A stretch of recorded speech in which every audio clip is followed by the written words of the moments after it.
हिंदू धर्म में कार्तिक मास को सर्वश्रेष्ठ क्यों माना जाता है? हिंदू पंचांग का 8वां महीना सबसे खास और महत्वपूर्ण माना जाता है। सितंबर अक्टूबर में पड़ने वाला कार्तिक महीना श्रद्धालुओं के लिए काफी पावन माना जाता है। आपने भी बड़े बुजुर्गों से सुना होगा कि कार्तिक महीने में गंगा स्नान का काफी महत्व है। कार्तिक महीने में कोई पाप मत करना, आखिर ऐसा क्यों है, आइए जानते हैं। तो मित्रों, स्वागत है आप सभी का हमारे YouTube चैनल पर। आपसे अनुरोध के चैनल को सब्सक्राइब करें और कमेंट में जय श्री विष्णु लिखकर परमात्मा को अपना आभार व्यक्त करें। वैसे हिंदू धर्म में तो सभी 12 महीनों का अपना अपना महत्व है, फिर कार्तिक मास में ही ज्यादा लोग पूजा पाठ क्यों करने लगते हैं? इसकी वजह जानने के लिए आपको 2 पौराणिक कथाएं सुननी होगी, जिसमें पहली कथा भगवान शिव के पुत्र कार्तिकेय से जुड़ी है, तो वहीं दूसरी कथा भगवान विष्णु से जुड़ी है। इसके अलावा तीसरी कथा भगवान सूर्य से भी जुड़ी है। कहते हैं, कार्तिक महीने में जो मनुष्य भगवान विष्णु, शिव या फिर सूर्य तीनों की पूजा करता है या फिर तीनों में से किसी भी देवता की आराधना करता है, सुबह शाम नियम से पूजा पाठ आदि करता है, तो उसकी सारी समस्या दूर हो जाती हैं। आपने देखा होगा कि बिहार और खासकर पूर्वांचल वाले इलाके में कार्तिक महीने में ही छठ की पूजा होती है, जिसमें डूबते सूर्य और उगते सूर्य को श्रद्धालु अर्घ्य देते हैं। मतलब एक साथ इस महीने में कई सारे त्योहार आते हैं, इसीलिए इस महीने का महत्व और बढ़ जाता है। कार्तिक महीने के शुक्ल पक्ष की एकादशी तिथि को भगवान विष्णु 4 महीने की नींद से जागते हैं, इसीलिए इस एकादशी को देव उठनी एकादशी भी कहते हैं। एक बार भगवान विष्णु से लक्ष्मी जी ने कहा, हे भगवान, आप दिन रात जागते हैं लेकिन एक बार सोते हैं, फिर लाखों करोड़ों वर्षों के लिए सो जाते हैं तथा उस समय समस्त चराचर का नाश भी कर डालते हैं। इसलिए आप नियम से विश्राम किया कीजिए। तब भगवान विष्णु ने कहा कि हे लक्ष्मी, तुम ठीक कहती हो, मेरे जागने से ही सभी देवों और खासकर तुम्हें कष्ट होता है, तुम्हें मेरी सेवा से वक्त नहीं मिलता।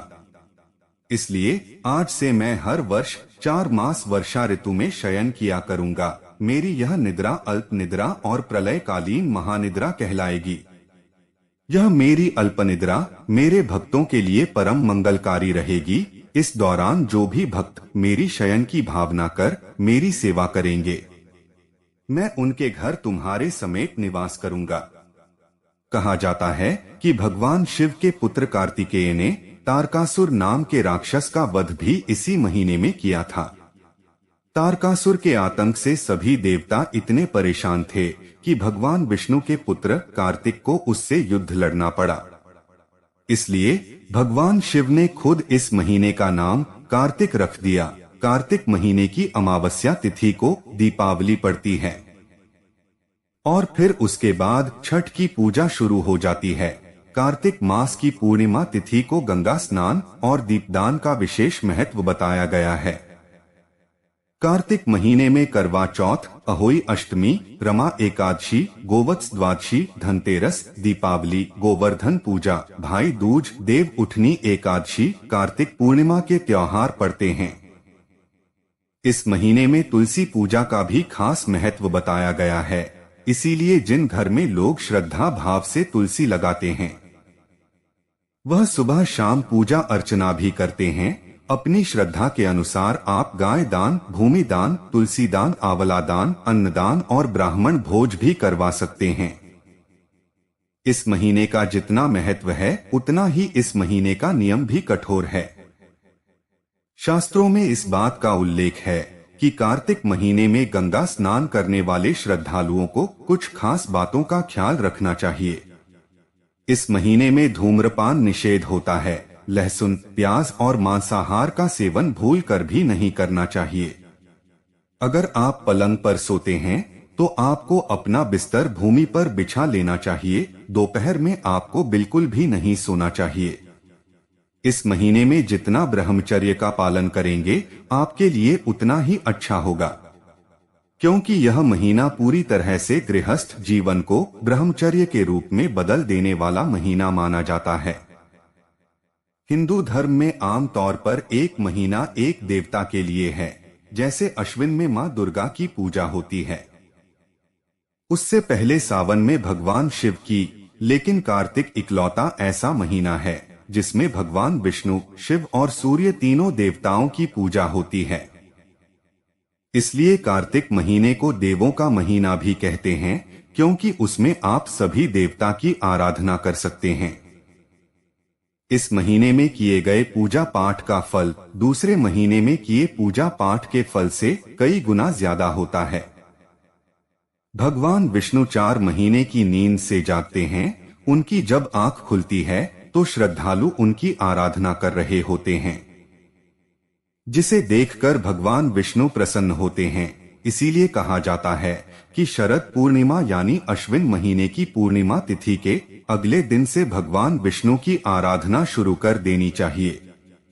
बहुत से लोग कार्तिक महीने का महत्व और इस महीने में नए किए जाने वाले कार्यों के बिना अनुष्ठान शुरू कर देते हैं। कुछ लोग मंदिरों में पूजा अर्चना और गंगा स्नान करने लगते हैं, लेकिन नियम की जानकारी नहीं होने की वजह से उन्हें उसका पूरा फल नहीं मिल पाता है। इसीलिए हमने इस वीडियो की मदद से आपको यह बताने की कोशिश की है कि कार्तिक महीने का आखिर महत्व क्या है। उम्मीद करते हैं कि आपको वीडियो जरूर पसंद आई होगी और आपके सभी सवालों के जवाब आपको मिल गए होंगे। यह वीडियो पसंद आई हो तो लाइक कीजिए, शेयर कीजिए। ऐसी और धार्मिक और पौराणिक जानकारी के लिए हमारे चैनल को सब्सक्राइब कीजिए। जय श्री विष्णु।